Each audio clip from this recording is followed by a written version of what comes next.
High everyone. आज मैले फिजिक्सको pressure च्याप्टरको यो लिक्विड प्रेसरसँग सम्बन्धित डेरिभेसन लिएर आएको छु। डिराइभ अथवा प्रुभ P = HdG एउटा क्लास 8 देखि क्लास 10 सम्म चाहिने रिलेसन हो।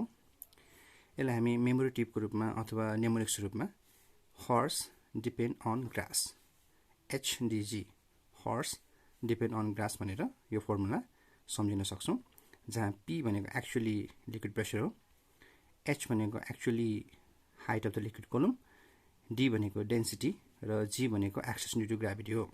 तर सम्झनको लागि हामीले यो टिप युज गर्न सक्छौं, liquid pressure equals to hers depend on grass.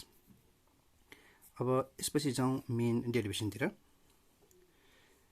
Let us consider a liquid of density d kg per meter cube be filled in a vessel with cross-section area a meter square up to the height of h meter. एउटा भाँडो छ जसको cross section area अथवा base area a meter square छ। त्यसमा density d kg per meter cube भएको liquid राखियो up to height h। यो भाँडोको हाइटसँग हामीलाई मतलब भएन, यो लिक्विडको हाइट जति छ त्यो हामीलाई यसमा चाहिने h हो। अब जाउँ फर्मुला डेरिभेसनतिर। सो हामीले के थाहा छ भन्दा normal प्रेसरको formula force upon area, pressure भनेको फोर्स अपन एरिया हुन्छ। यसमा चाहिँ यो लिक्विडको वेट भनेकै फोर्स हुन्छ। त्यो भएकोले हामीले यो F को ठाउँमा m * g लेख्न सक्छौं। किन भन्दा since force equals to m * g। त्यसपछि अब हामीलाई चाहिने HdG हो।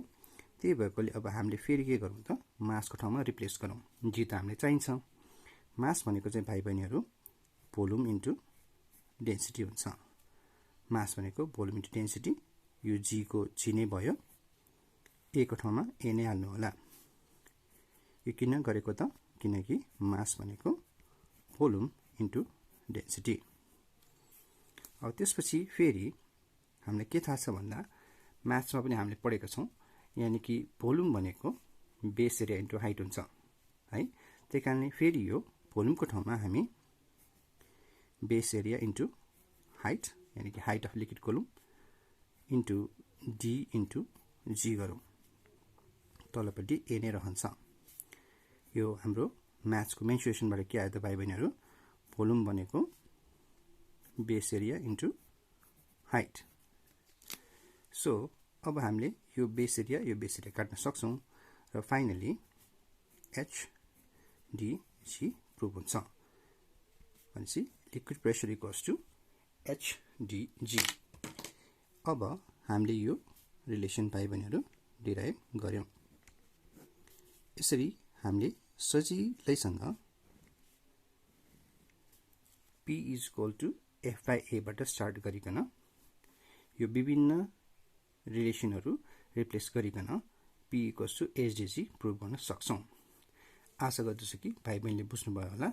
नबुझ्नु भएको भए कृपया कमेन्ट बक्समा गएर फेरि सोध्न सक्नुहुन्छ। Thank you.